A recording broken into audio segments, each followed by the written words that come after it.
pay respect to the Buddha to start.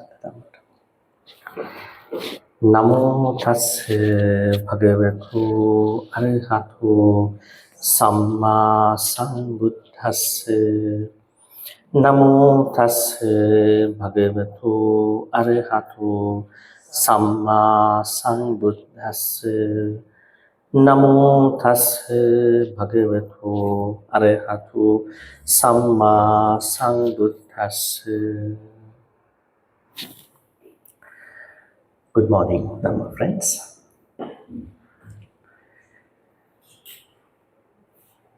Today, we are going to discuss about how to be happy in a sustainable way. If everything is anicca, subject to changes, is it possible to find at least some kind of happiness in that impermanence? So we have a small problem for those who sat here.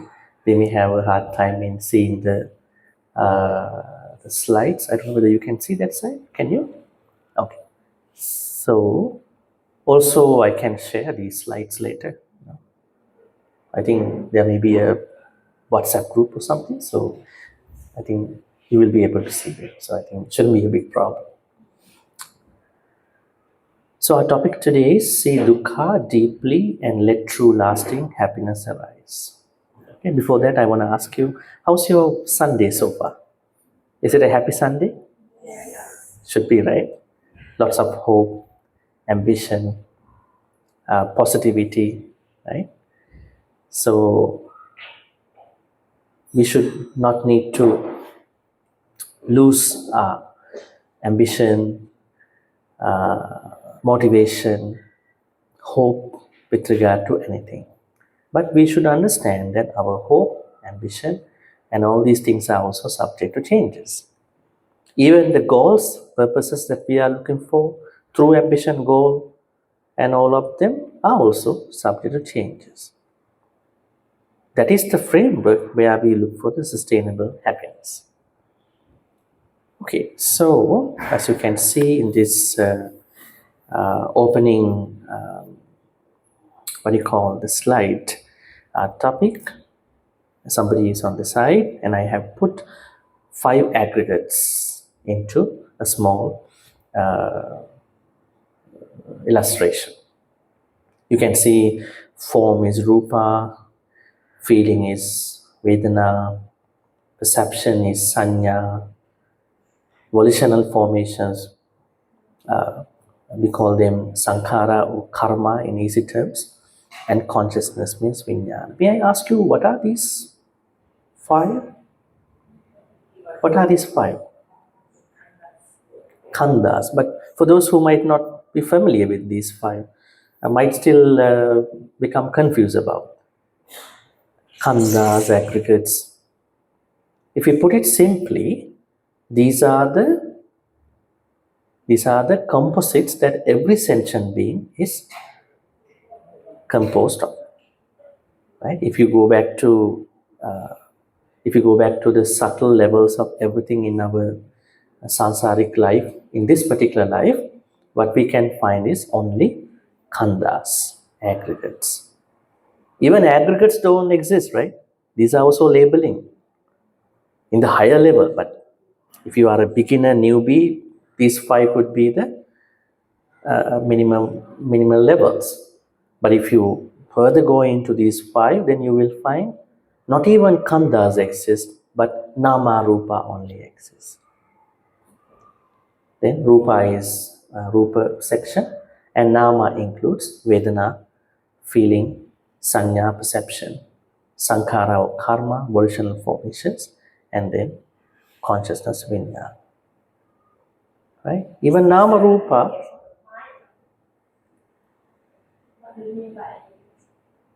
That's what I'm explaining now.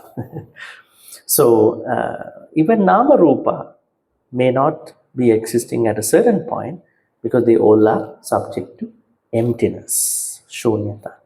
But why we are studying this 5 today is to understand how does dukkha arise in our life. If we know how does dukkha arise in our life, we can understand them, we can know them, we can know them deeply, and then the more deeply we know, the faster we can understand the dukkha sources, and we can find some sustainable happiness which is changing. But you are happy. Normally, when things are changing, you are not happy. But things are changing at that point. But you are happy. Right? That's the focus. May I know your question again? You asked, what is kanda? Yes. I think you are perhaps very new to the concept. So, kanda means, in Buddhism, Buddha wants us to understand how we are basically composed of. Now, we can say you are a lady, here is a man, here is a monk and a lay people. So, we have a lot of conventional branding to understand people, right? So, then we are into some issues too sometimes. Somebody is handsome, while someone is pretty, someone is not like that, someone is wealthy. So, we have a lot of upper branding with regard to recognitions about people, individuals. So, we accept that. There may be different reasons why people are being so. Maybe karma, maybe some other things. But the Buddha asks us to think how we are basically composed of. It is not that I have 2 legs, 2 hands. If we further break them down, we only find 5, I could say, unbreakable contents in that structure, right? So you can see a body, rupa, as you can see form, and we have feelings, and we have perceptions and memories, and we have karma, which we are doing. That's why we are here. That's why we are going to be reborn, as long as we are not enlightened, and we will have a consciousness. So I could say you cannot separate, you cannot break these 5 down into any other atomic structures unless you put them into nama rupa. So you can say basically we are panchakhandas. But because of that, don't call people, you are not an anymore, you are panchakhanda A. You are panchakhanda B. We are not going to be that impolite and unkind. Still we accept people in their form, gender, nature, characteristics. So, Nama Rupa, I would say Kanda means the basic structure which the Buddha asks us to identify sentient beings. Then inanimate things like a laptop, mic, they don't have these 5. They have 4 elements. We call them Bhuta Rupa, Mahabhuta, solid nature. This mic is very solid.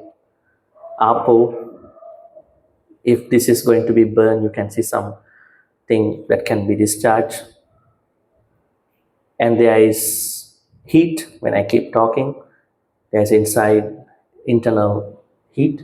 And finally, there's a wind. Because when I talk, my voice will be encoded, decoded, and will be released as sound. How is it happening? That's through air. Okay? So that's about the inanimate things.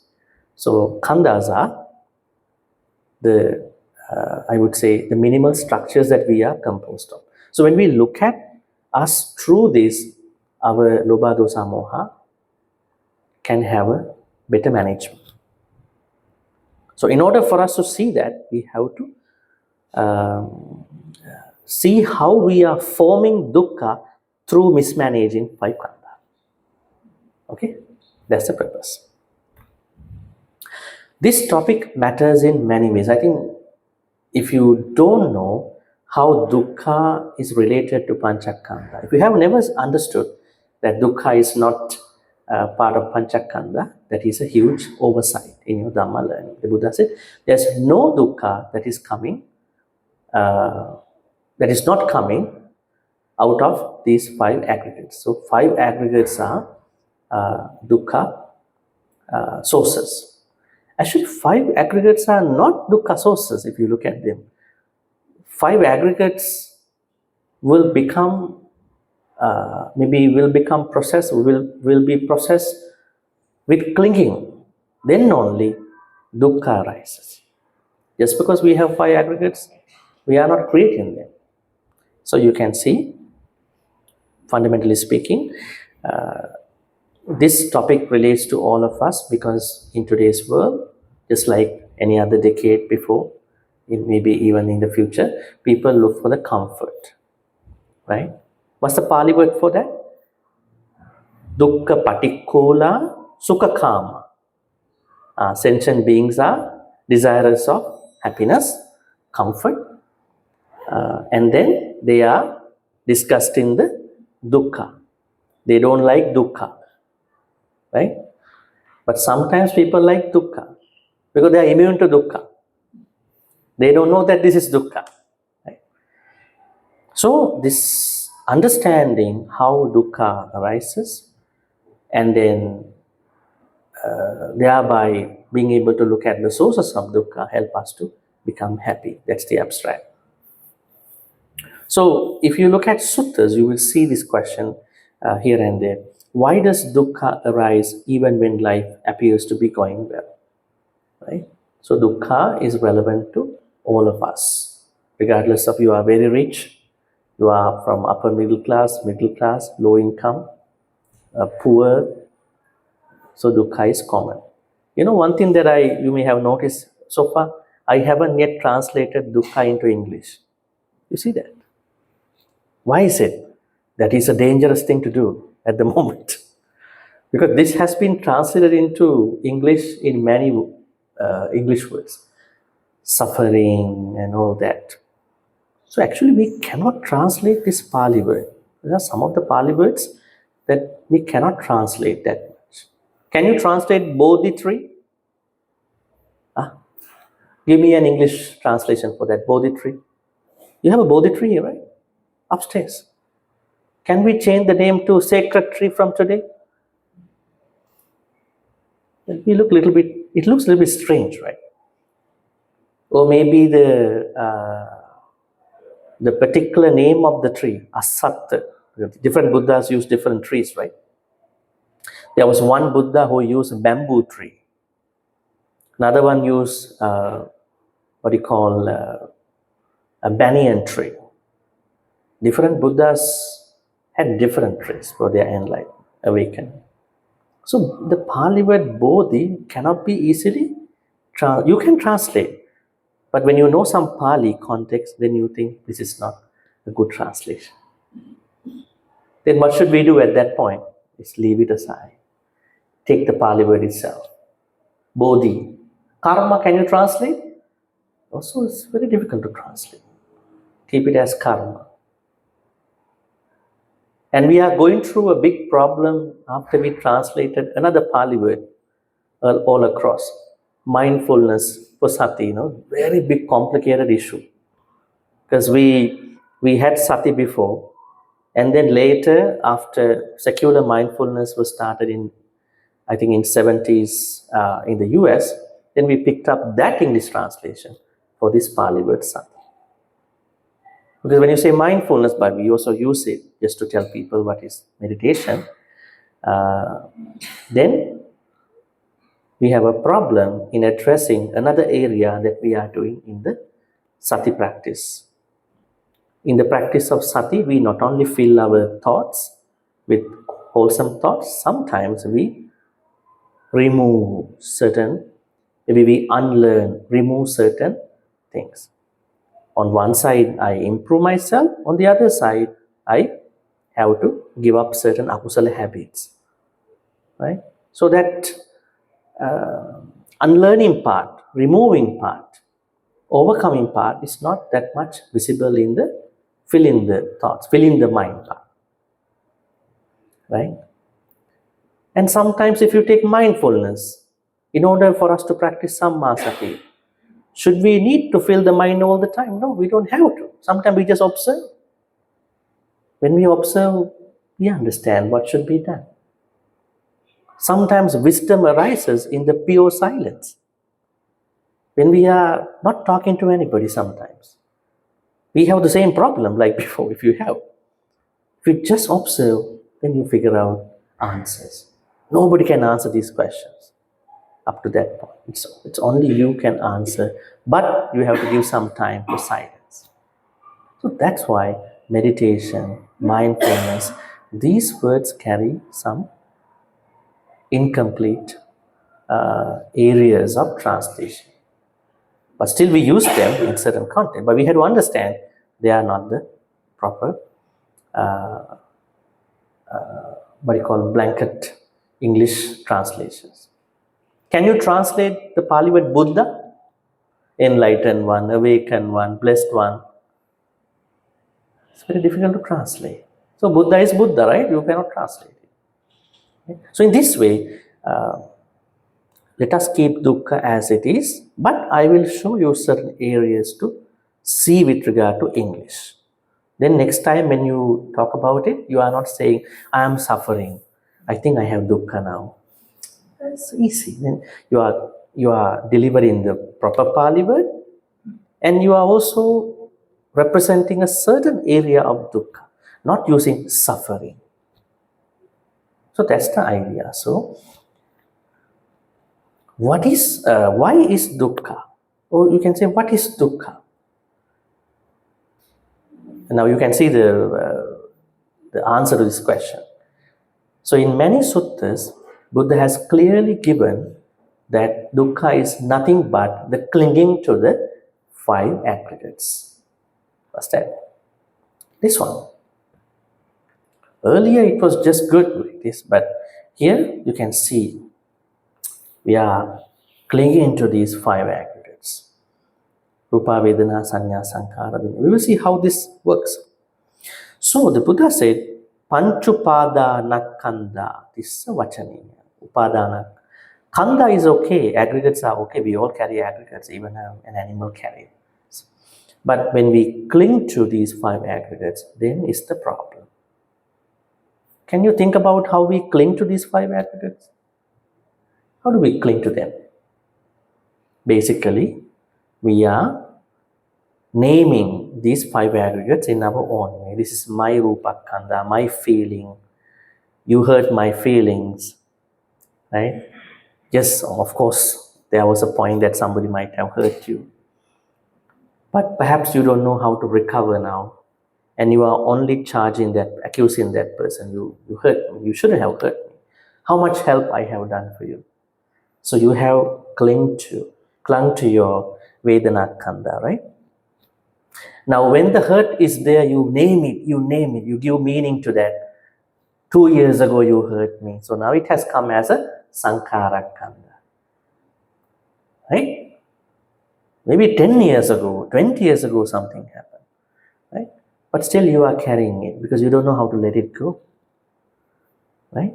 And then that means your now earlier Vedana Kanda was affected by the clinging upadana. Now here Sankhara, Sanya Kanda was affected with the clinging. Now what will happen? Of course, then when these are affected, of course you are creating karma every time you think about it because you are very intentional. So Sankhara Kanda is always reflective about you are increasing more Sankhara.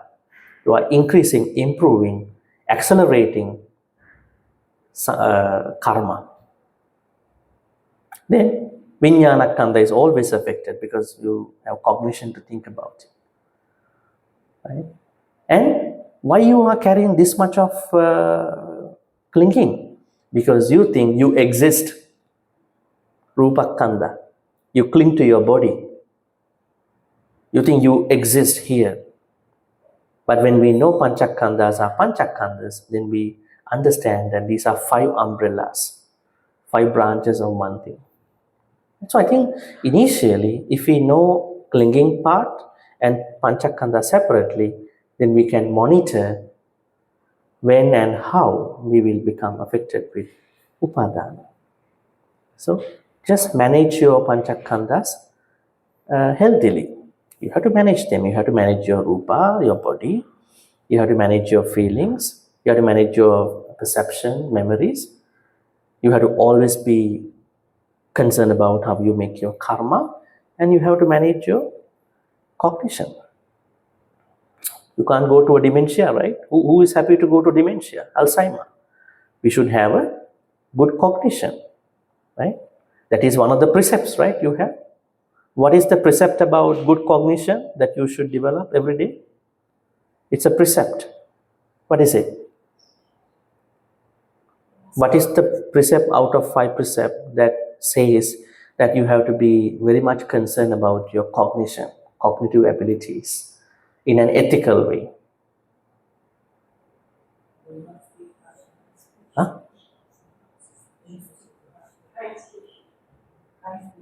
There's no kind speech in the 5 precepts, so you can be unkind anytime. No, you can't. It's a joke. It says you cannot lie, You cannot lie means you cannot be unkind to anybody. What's the precept out of 5 precepts that says you have to manage your cognitive skills with ethics? Suramere. When it comes to Suramere, people think alcohol. Why are we talking about intoxicants? Because finally, they damage your cognitive skills, right?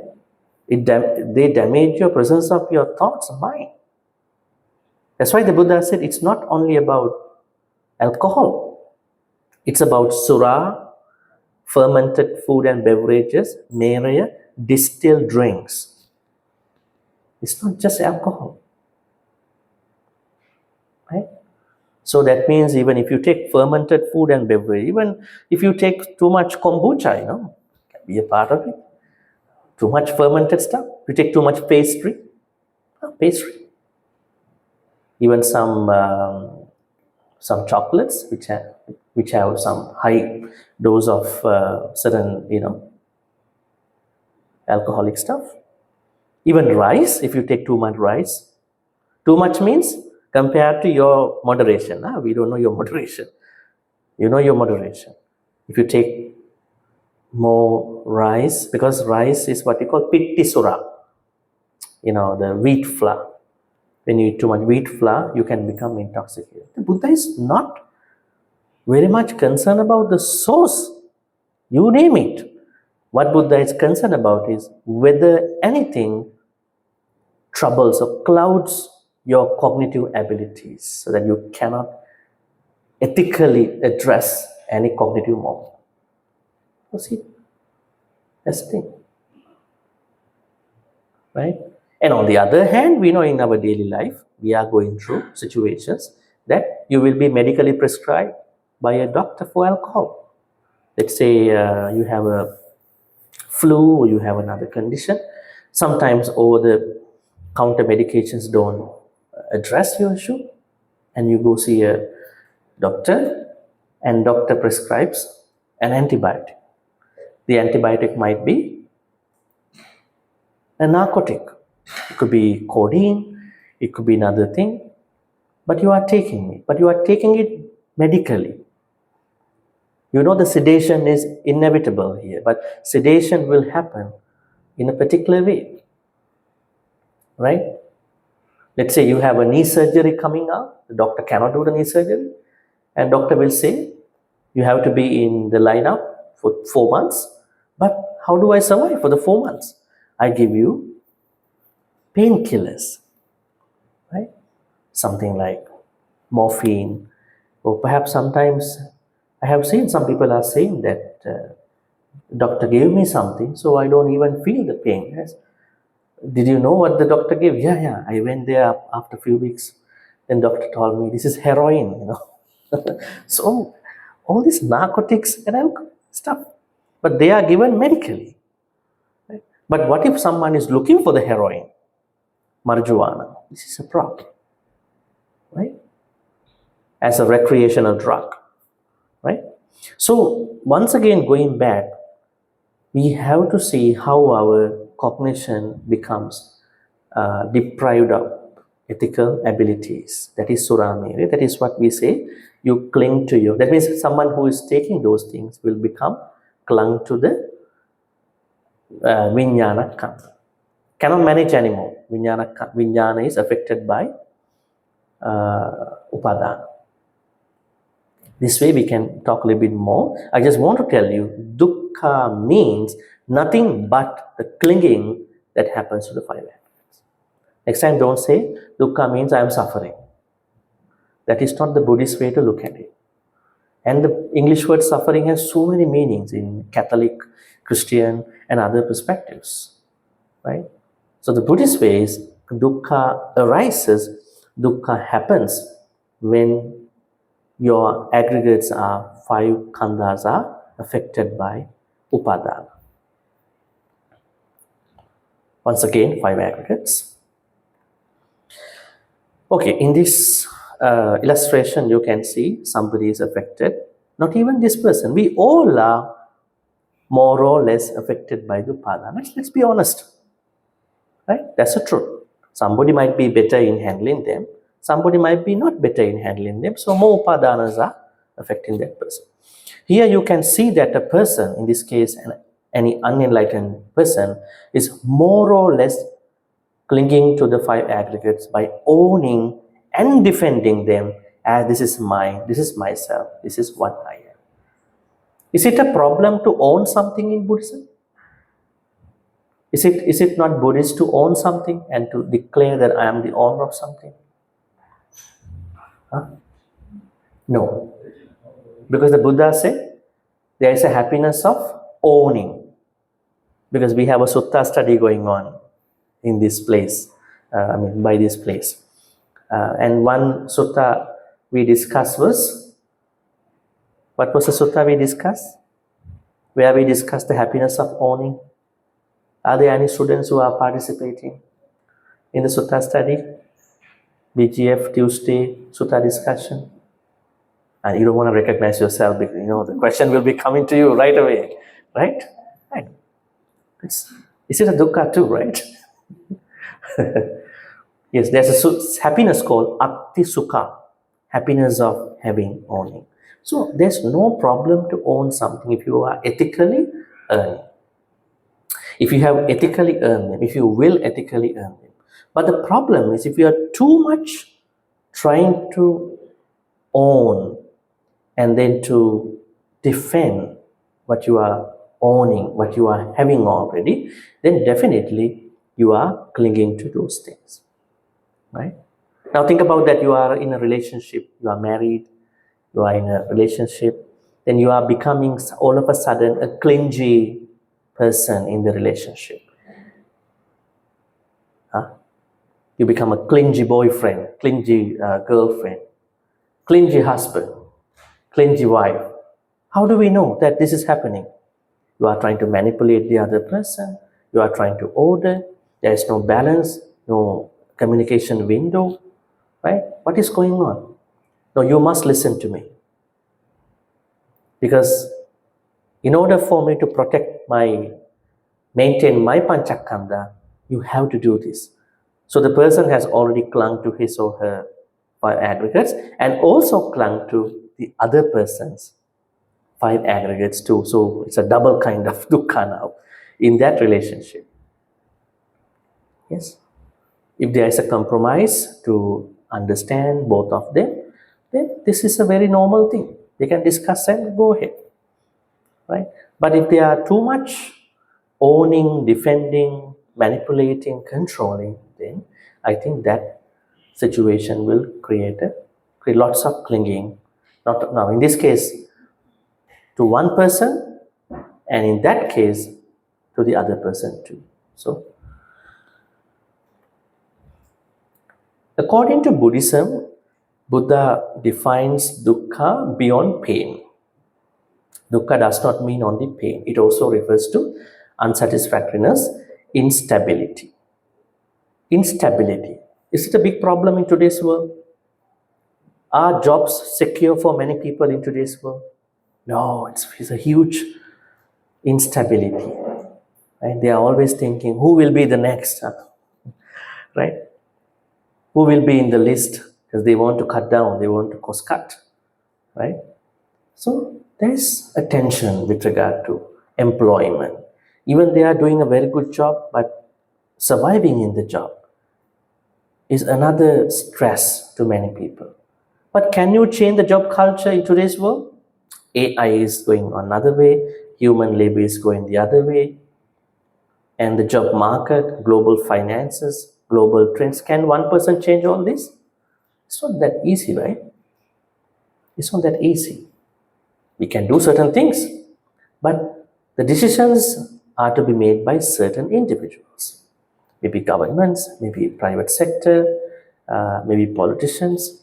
Right? So I'm trying to say that instability is a dukkha nowadays.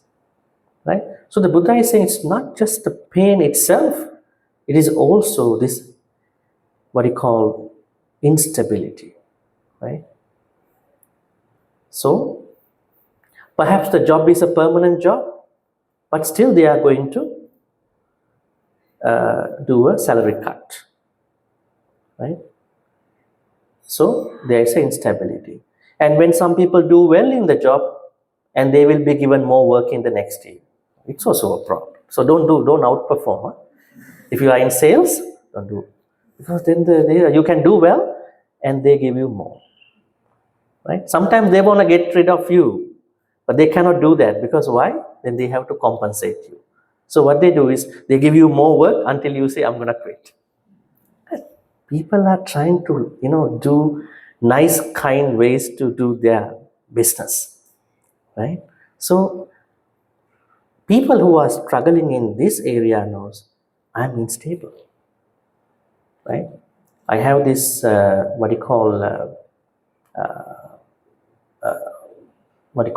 unstable nature in my life, right? So the dukkha, Pali word dukkha, the concept of dukkha goes beyond pain. Success without contentment, pleasure mixed with fear, the love colored by insecurities. This is a big issue in today's world, right?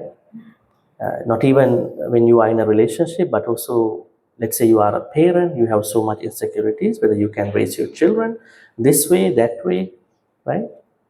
Is parenting easier in today's world than 20 years back? It's a tough work nowadays to talk to your children, the way how they think, right? Especially you have, different kids and their needs. So all carry certain insecurities. I think dukkha is embedded, hidden in that, even though you don't want to accept. But perhaps if you accept it, maybe you find a way out. That's what we are discussing. What is the starting point to discuss this issue in Buddhism? First, we need to understand Buddha does not talk about pessimism. What is pessimism? It's an English philosophical word. Negative stuff, right? Negative stuff. Have you ever felt that the Buddhism is talking about negative stuff? Huh? But some people have felt it, right? Because their point of entry to certain Buddhist activities could be from certain books, maybe some of the books that were written by certain writers, especially from the West, and they translated mostly dukkha to be suffering. Especially the writers who wrote the books in 18th century, during the colonial period, right?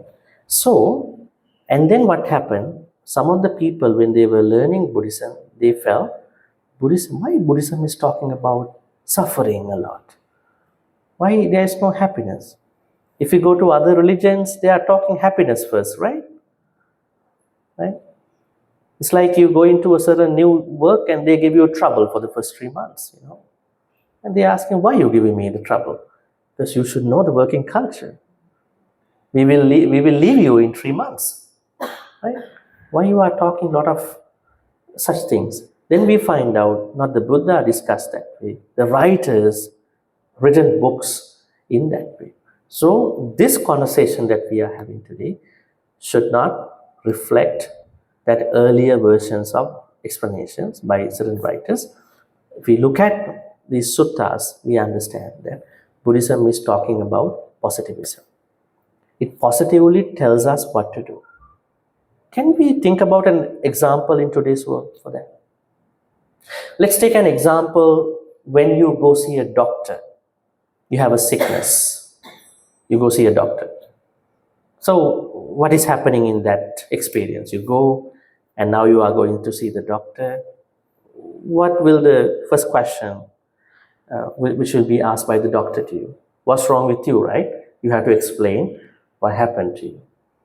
And you say that, a few days ago I went to a party and I saw there was a friend of me, one of my friends, but he wanted to give me a hug. I know he had flu and he hugged me, and I think that's why I got flu. What to do? I cannot run away, right? It's a problem, right? You cannot say, I have flu, I cannot hug you today. But it happened. And will the doctor believe you in the first place? Doctor will take it a note.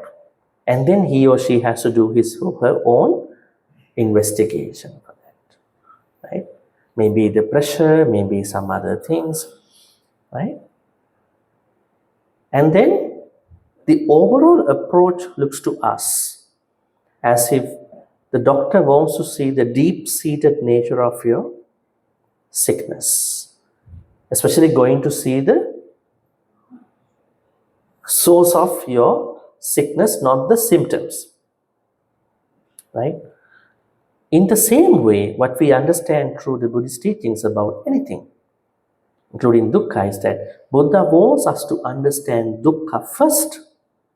Why? The more we understand dukkha, the better we understand the happiness that is left for us to pursue. Sometimes you feel when you learn dukkha, there's no happiness left in this life. It is only dukkha by dukkha that we have to go, right? So that's why the Buddha takes a stand here to teach us the possibility to find the happiness. Dukkha is a feature of conditioned existence. What is the conditioned existence in Pali? Sansara. Are we in nirvana or sansara?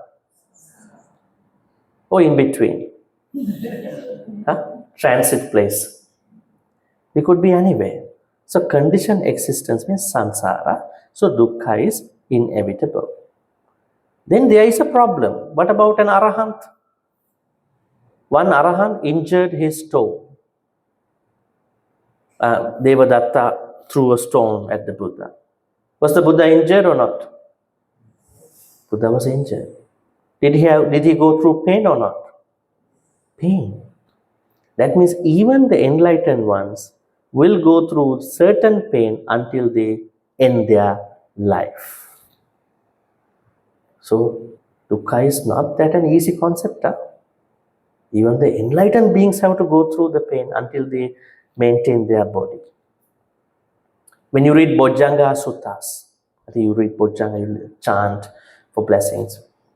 What you learn through Bojjhanga Sutta? Arahant Mahakāshyapa got sick. Arahant Moggallana got sick. The Buddha got sick, right? So sickness is common to everybody who carries 5 aggregates, even though they are enlightened. The difference is that arahants, the way how arahants and the Buddha look at the pain, dukkha, and how we look at the Buddha is quite different. But still they go through the pain. They have upekkha, we have likes and dislikes, right? For us, it's a good, I'm okay. That's why doctors are asking on a ratio of 1 to 10, rate your pain.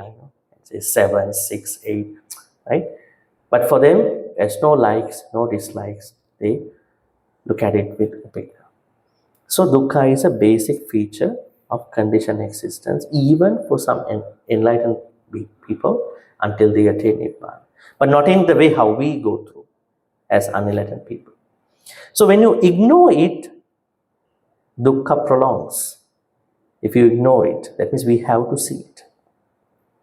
Understanding, knowing it opens the door to freedom. Seeing dukkha clearly is an act of wisdom, not negativity. It's not negative stuff. It's not pessimistic thing. It is the way to happiness. So this part also working now. Nice. Good. That's when you learn dukkha, miracles happen, There are three forms of dukkha. Next time when people ask you, tell me about dukkha, you can say it's clinging to the five aggregates, but dukkha is threefold. Number one, dukkha dukkhata. Number two, viparinama dukkhata. Number three, sankhara dukkhata. The reference is Dukkata Sutta, Samyutta Nikaya. Dukkha dukkhata means direct pain. Can you think about an example? Direct pain. If you have a hit, then if you fall down, trip, then if you get wounded. What if you are sitting like this for 3 hours here? Then you will understand. That's what the Bhante told. Dukkha now coming by listening to Dhamma talk for 3 hours. Huh? Right? Then we know. Giving a Dhamma talk for 3 hours is not a good idea. You know why to create dukkha, right? So dukkha dukkhata means the easiest way to feel the dukkha, right? That is dukkha dukkhata, right? Anything, maybe an injury, maybe what are the other things that you are going through? Maybe a muscle pain, sometime a cramp, right? What else? Hunger. Hunger. If you cannot eat until 4 o'clock today, and you become hungry and angry, right? You become hungry, angry, right? Why is it? You can feel the direct pain when you are hungry, thirsty, hunger, thirst, and if you cannot go to a washroom for 5-6 hours, pain, and it's not medically advised too, right? Or direct pain. If you want to check your direct pain, dukkha dukkhata, you need to know the examples. Why we cannot understand dukkha? We don't know how we experience dukkha in our daily life. Next time when you are very hungry, no place to eat, maybe you are in a meeting or whatever, dukkha dukkhata, you know. That's the easiest way. Second, viparinama dukkhata. Pain due to change. I say dukkha due to change. Are all changes happy changes in our life? We go through happy, unhappy changes. But when we know these three types of dukkha with regard to the clinging of five aggregates, then every change is a happy change. You have upekkha to see them. You need to improve certain things. So in our life, changes happen. But when changes happen, a lot of people, they go through dukkha. They cannot process them. Any example? Death is one good example. One very easy example, weather. Today raining, I cannot go out. Right? But if that person knows the nature of the weather, that person will look at it a little differently. Weather is weather. It can be the rain, it can be the sun, it can be the cloudy situation, it can be anything. Right? Even the animals get stressed. Even bears get stressed in Canada. You know. By the time winter comes up, around November, the bears all get stressed. Near the Arctic, why? They know now they have to hibernate for another 5, 6, 7 months. They have to bring all the food. What do they call? Winter stress. This is called winter stress. And what about the humans in that? Humans? Now, if the bears get stressed, humans must be stressed about wearing many clothes, cannot go out. We have to clean the snow, right? Lot of issues. So that means, change battery. Okay. That means changes are not that easy for many people, right? But if people get to understand life in that way, weather can be changed anytime, people can be changed anytime. So all these changes can be processed in a very healthy way. That's what we want in our life.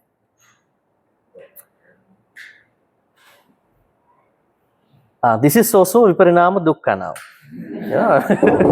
Right. I've been talking until now, and then suddenly voice went out, and now it came back. Right. Right. So we it's a good example now, for Viparinama Dukkha. So we don't have to worry about it. Right. That's the difference. When you know the dukkha, you are not unhappy.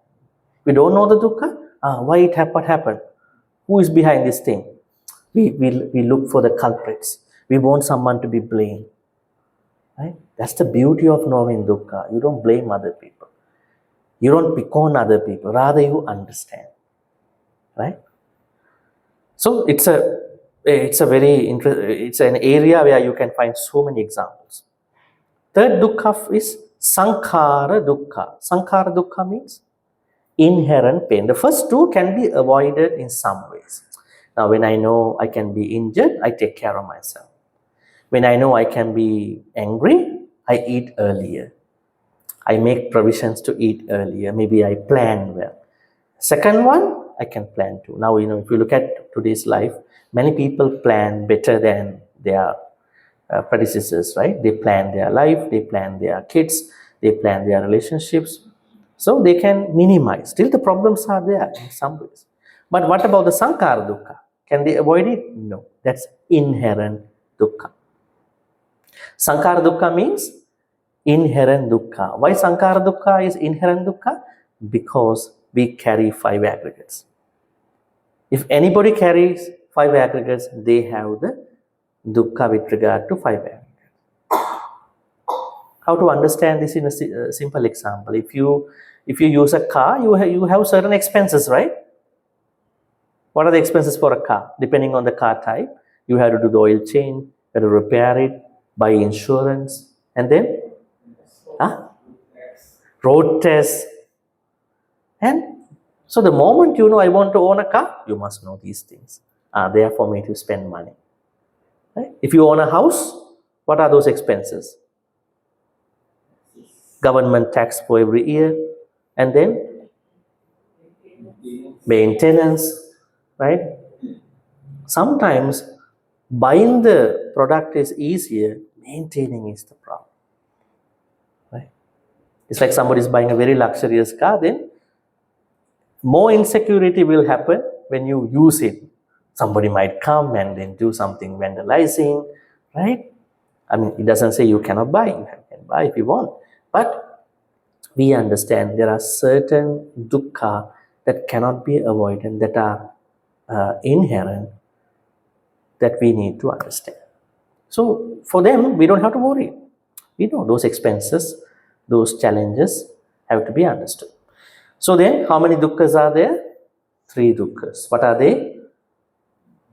In English, direct pain, dukkha dukkhata. Dukkha comes from changes. And then, inherent dukkha. Right? I have given examples, as you can see here. Physical pain. Our plan is to talk another for 20 minutes, and then I will leave you with some Q&A. Physical pain, illness, injury, emotional pain, grief, fear, anger, right? This is what we call dukkha dukkhata. And viparinama dukkhata, as you can see, changes. What about this second example? Youth turns into aging. Is it a dukkha? Some people say, how are you? I'm all good, but just aching, hanging stuff, What's that? I'm aging now. Okay, it's good. But in today's world, we understand, even though you are aging, you have to maintain yourself. You have to look good about you. When you go and see yourself from a mirror, you don't look good, then that's not a good image that you can carry to talk to other people. But you should not be very obsessed about certain things. So you do a makeup. One day you have to go out of the house without the makeup. You should be able to go out of the house without makeup. But you should do the makeup. I tell you. Why? It's necessary for you to look good. Only when you look good, you can see everything look good. Then, if you don't do it, what do you say? For other people, you don't need the makeup, just come like me. And you want to do and tell other people what you do. Everybody deserves to be good. right? And there are so many things people can do, but never become addicted to any of those things, right? So then, when you know the changes are happening, when you can see the change and do the necessary things, you might say, changes are the happy stuff in my life. In my 20s, I was very childish. I was going after certain things. And in 30s, I became a bit wise. In 40s, I understood life better. When I hit 50s, I think I'm supposed to be wise. Right? There's no other choice, right? I can feel the problems coming up, and I'm in my midlife. If I live 100 years, right? Possible, right? So I think every decade teaches us a different beauty, different wisdom, different happiness. Let us exploit in the proper way, without being addicted, without hating other people. I think if you talk to many people, what you are left with, either people who are addicted to the stuff or they are hating other people in their whole life. We don't have to, right? So let us understand our changes and do the necessary things for those changes, right? That's the important thing. Some people, they know the changes are happening and they are worrying about the change, doing nothing about it, right? This is the inherent part of the dukkha, subtle unease present in all conditioned experiences, right?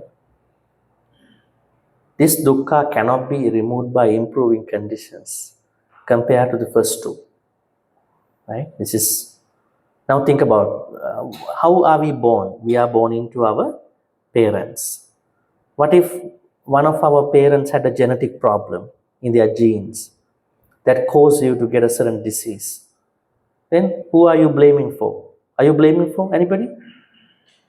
You think this is coming to a certain dissatisfaction to you in your life. Then how would you look at it? This is maybe your karma, perhaps your karma.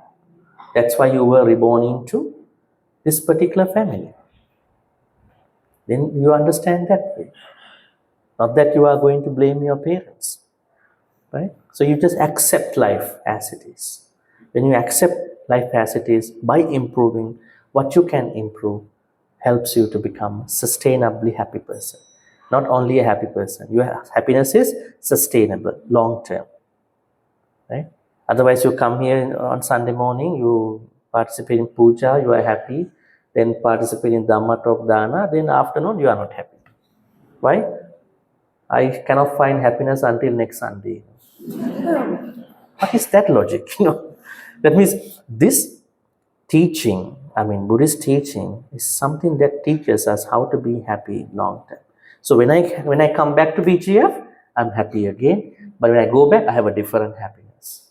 I improve myself. Right? That's how we look at it.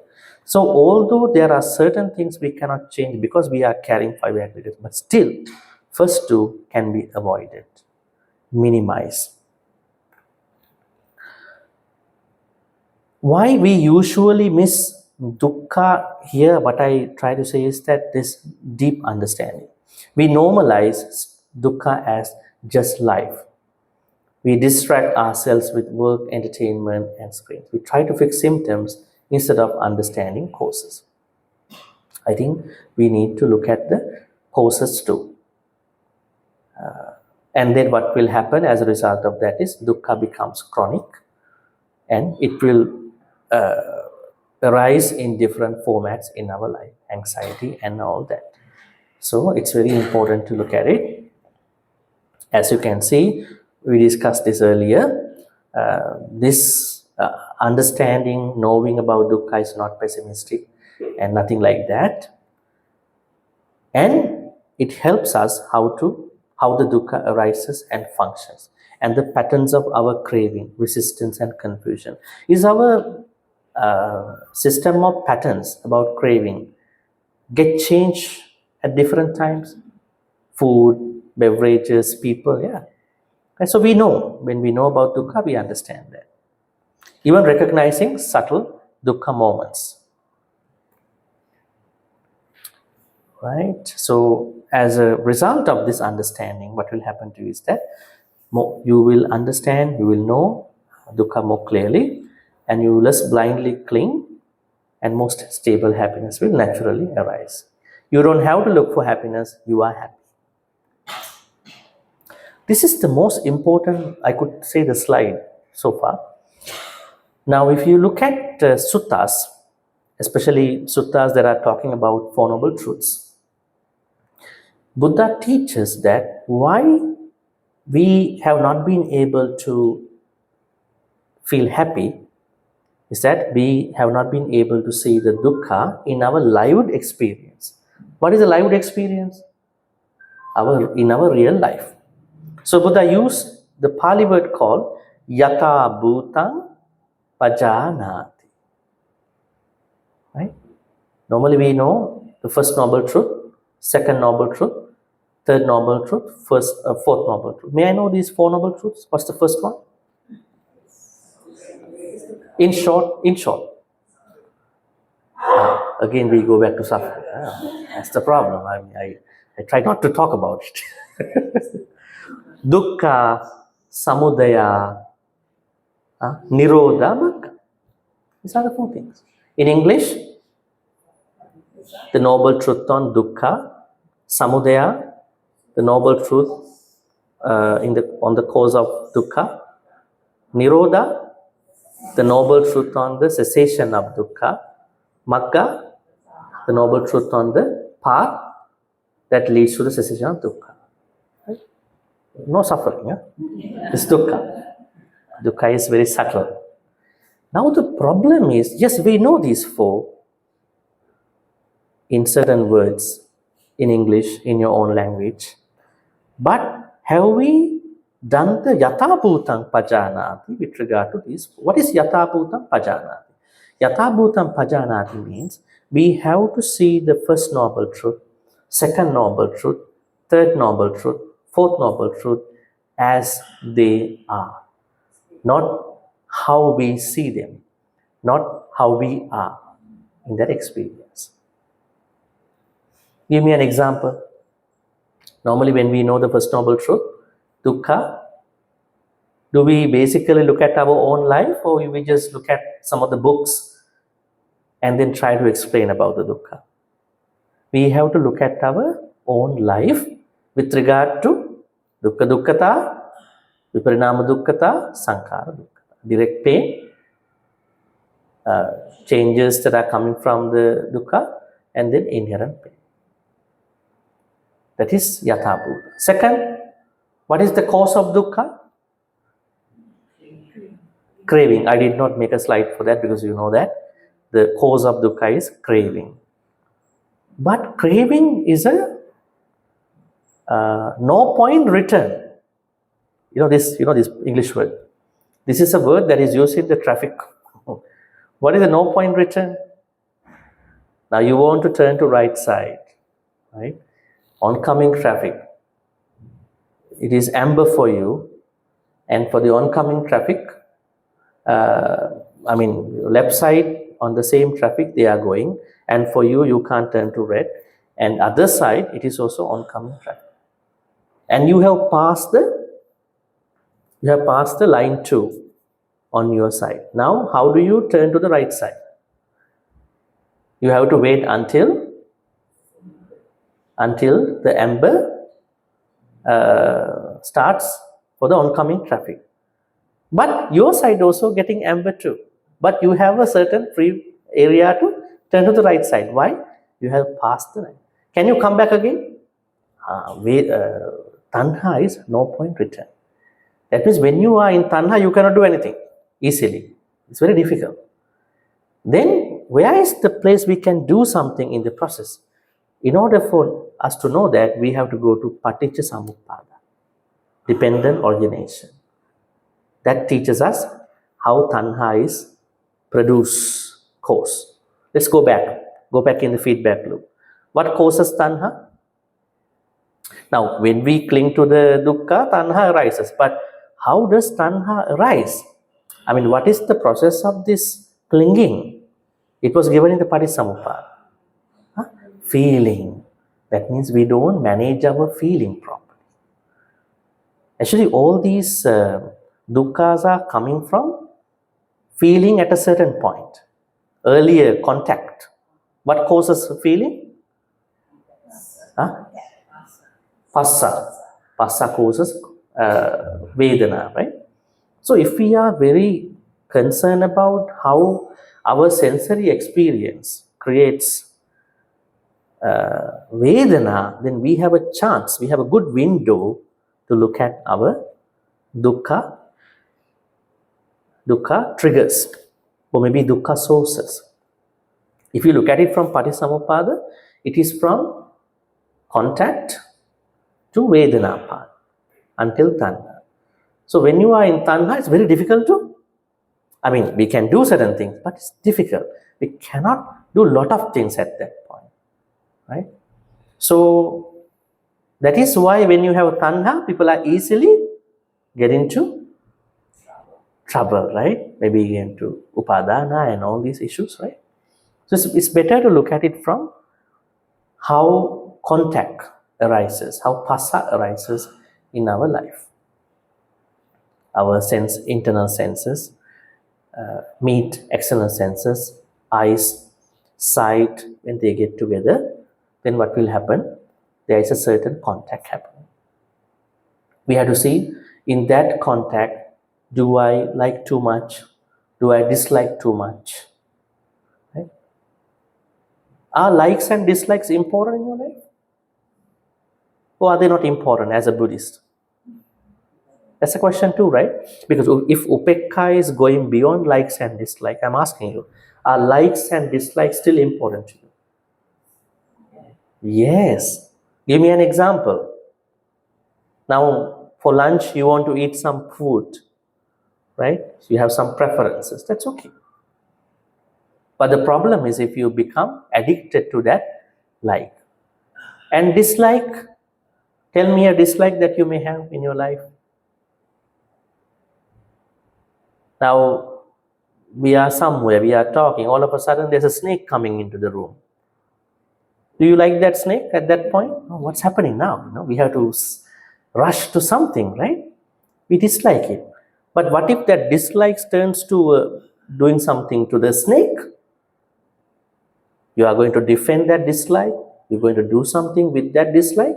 People do some wrong things to the animals. Then it's a problem. So likes and dislikes are supporting our life, but don't make likes and dislikes to be clinging towards them. Right? So when the contact happens, you understand likes here, dislikes here, but you're more towards upekka. Right? You're not into sata asata in Pali we call, or manapa amanapa in Pali. Rather, you look at it from upekka part. Upekka means at least you balance out your likes and dislikes. So now, if the cause of dukkha is tanha, tanha is threefold according to Buddha, kama tanha, bhava tanha, vibhava tanha. You try not to be affected by these three tanhas. Kama tanha means your personal desires have become a tanha, craving, addicted. And you are addicted to the samsara. And you are addicted to a belief that life is only once, right? Maybe an extension of YOLO, right? So, and you know these are types of tanha. I have to get rid of these three. I don't want to be affected by these three, right? So then you know tanha, and you go back. Why I am pushed to this tanha? Because my contact was not properly monitored, and my feelings were not properly monitored, and I'm in the trouble now. So you go back and find out. I think in our life we go back, right? Tell me a moment of going back in your life. At the end of the day, you think, today I talked something not nice to somebody. Right? And tomorrow I want to apologize. I feel not happy about it. Go back and find the problem. Same way. You go back through tanha. Why? Then you find out the problem. So then, now even with regard to cause of tanha, you are going to see the cause of tanha the second noble truth as it is, not as you see it. What happens when you see it? You try to justify it. You self-justify it. It's okay. Don't worry. I was unkind to someone, she deserves that. I'm entitled to do that. Why you self-justify? Because you don't have yatha bhuta. And you have your own bhuta. Right? Own way to justify, own way to stay. That's why Buddha said, you must see Four Noble Truths as they are in your real life. That's why we cannot do a lot of things. We cannot do that much. We only can guide you, right? You go back to your life, you see how they are existing in your own life. And third noble truth, Nibbana. Nibbana, actually before we get to Nibbana one day, we have so many moments of what you call blowing out, extinguishment, right? What is Nibbana? Nibbana means extinguishment, blowing out. You know, if you look at who are they called? Bomba, right? When Bomba comes, they try to blow out a certain fire. But the fire of raga, lust, addicted sense desires, power of hatred, power of moha is more powerful than dana, loving kindness, and wisdom. They are more powerful. That's why we are all dragged back into history. They are a huge flames. I would call them as huge flame, not like poisons, you know. If they are poison, why are they consuming those things every day? They are huge flames. The Buddha said, vana. Vana means the flame. Nibbana, you have to blow it out. Extinguish these sansaric fires. Nobody can do it. Even Bomba can never do it. Right? Those people, they can only do a material fire. That's why, let me see, let you see yourself how Nibbana can arise. Or have you ever been able to come to a certain sense of happiness in your daily life? What are the moments of my life today, yesterday, that I was happy? I did not blame anybody. I did not like someone too much. What was the moment of my happiness? Cessation, I would say, cessation. A lot of people think cessation is Nibbana. No. We have a lot of moments in our life that we have ceased. Not that we were blank. We were seized, that we were not liking too much. We were not disliking too much. Actually, a better life moment is that you are not blaming anybody for your life, for happiness or good thing. And you are happy for yourself in whatever the way. Right? So, then you see the third noble truth in your own way in your life. Yatha bhuta jnana. This will lead to Nibbana one day. And the fourth noble truth, how to see the fourth noble truth as it is. I have to see whether I have in my life this sammaditthi, right view. Do I have right view in my daily life? Do I have right intention, thought in my daily life? Do I have right speech in my daily life? Do I have right living in my daily life? Do I have right effort in my daily life? Do I have right mindfulness, right concern in my day? Not in the books, huh? You can see them in the books anywhere, in internet, online, AI. That's not the thing. Yatha bhuta cannot be attributed to none of those things. Yatha bhuta is you bringing them into your daily life and see how they are manifesting. Okay? As you can see, here yatha bhutam pajanati means understanding the Four Noble Truths as they actually unfold in a lived experience, rather than trying to fit ourselves into a fixed or abstract idea of the Noble. So, what is out of these two that many people are trying to do? Is it the first one or second one? Second one. They read books and oh, Noble Nibbana, maybe something I will attain Nibbana. And they are trying to match them to disciples during the Buddha's time. They were highly genius, wise people meant to become enlightened. Right? And you have to think, why am I in samsara? I have a reason to be in samsara. I don't have to match my things to them. I just do in my own way. So, don't become trapped into an abstract idea of noble truth. You need to see them in your daily life. See, I have given them. Actually, the Noble Eightfold Path can be classified into three teachings, right? We know them. Normally, when you practice them, you practice that way better. What are they? Huh? You call it Sila, Samadhi, Panya. But the Buddha says Panya, Sila, Samadhi. Why?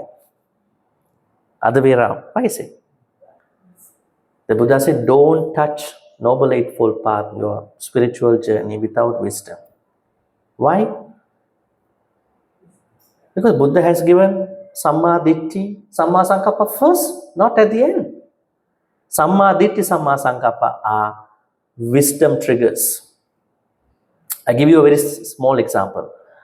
Yes, the way how we are traditionally tapping into Buddhism could be a ritual, could be a precept ceremony. Yes, we understand. But when you learn Dhamma, while being grateful, thankful to that entry point, but you should know how to do it in the proper way. The proper way is now you have an opportunity to become wise. But the true wisdom arises as a result of the whole process. But before that, you have a certain basic wisdom.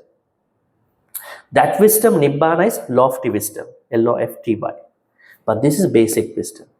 Simple example I normally ask this for many. Think about your precept experience, 5 precepts, right? You don't kill, steal, sexually misbehave, lie, and then not take intoxicant to the level of becoming, clouding your thoughts, mind. So you cannot make a proper judgment. Now think about a baby, an infant or baby versus your life. Don't say the baby practices 5 precepts, no idea about 5 precepts to a baby. When you look at a baby, does the baby kill? The baby doesn't kill anybody. Does the baby steal? Does the baby sexually misbehave? No idea. Does the baby lie? Does the baby take intoxicants? So then babies are much more virtuous than you. In the practice, not the way how you look at it. Maybe a few months old baby must be more virtuous, more noble, more moral than you. What do you think? According to this system, Noble Eightfold Path. No. The Buddha said, you need to practice 5 precepts by knowing why you are doing it. I'm not supposed to kill, not because I want to attain Nibbana in 2 weeks. Maybe in a retreat. No. I'm doing it because it's not good. It's not wholesome to me and to them and to this whole universe. Right? Why I'm not supposed to sexually misbehave? It's not good for me. It's not good for them. It's not good for my sansara. Who is happy to go through a breakup or divorce in a future life? Now, don't think all breakup divorce come from sexual misbehavior. Maybe, perhaps. Because if you haven't done it, don't expect that you deserve for it. Don't expect certain deserving if you haven't done it. That we need to create it, then to get it. But sometimes they might happen not because of a karma, maybe other reasons, but mostly. So as an adult, as someone who learns Dhamma, you are refraining from them because you know that they are not good and their other side is good. What is it? Panya. That's why Panya part comes first and then the Sila part comes second. Now see here, wisdom, 2 noble path factors. Then right speech, right action, right living. They come next. And then through the Sila, then you go to concentration, Samadhi, Samma Vayama, Samma Sati, Samma Samadhi. You cannot do any cultivation without Sila. Sila is very, very important. A simple example, if you've done wrong today, can you meditate tonight? It's very difficult, right? Things are coming back to you, right? So, yes. All right. So then when it comes to Noble Eightfold Path, you practice it in Panya Sila Samadhi way. But what is inside is Noble Eightfold Path. So that means you have the fourth noble truth as it is in your lived experience. So that is the highest way to deeply see your dukkha and its way out. Okay, feeling dukkha versus seeing dukkha. Now, what is mostly relevant to many? They feel the dukkha, but they don't see the dukkha. Without the Noble Eightfold Path, dukkha is only felt. But by walking the path, dukkha is seen and released. Secular life, and then one day as nibbana. When dukkha is not seen, we cling more, we struggle more, happiness remains fragile, and seen, craving loosens, mind softens, peace becomes reliable.